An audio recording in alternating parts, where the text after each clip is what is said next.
చరితము వినరా మల్లన్న చరితము. ఆ విధంగా మల్లన్న కరువులున్న కొల్లపురి జనులను కన్నతండ్రి వలె ఆదుకుండు. అన్నం లేని వారి ఇంట పెరుగన్నమయ్యిండు. దీపం లేని గుడిసెలల్లు గండదీపమయ్యిండు. ఆపదలొస్తే మీకు అండగా నేనుంటానన్నాడు రా మల్లన్న. రాజంటే రాజు మల్లన్ననేరా.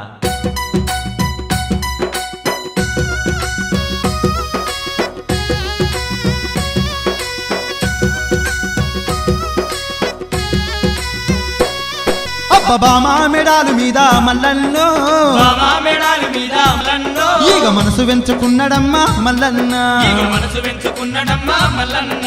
అరే పర్వతాల మీదున్న మెడాలును పర్వతాల మీదున్న మెడాలును ఈగ చేరాలని అనుకుండు మల్లన్న ఈగ చేరాలని అనుకుండు మల్లన్న.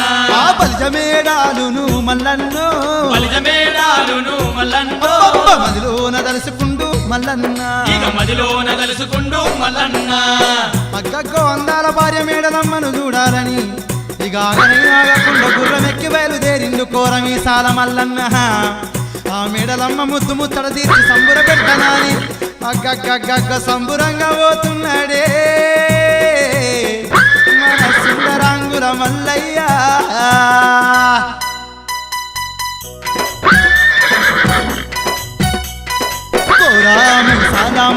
కోరామి సాల మల్లు గుర్రమే దిగినాడు పర్వతాల దగ్గరికొచ్చి గుర్రమే దిగినాడు పర్వతాల దగ్గరికొచ్చి. బిరవీరా బామను చేరుతుండు బండారి మల్లయ్య బయలుదేరుతుండు బండారు మల్లయ్య.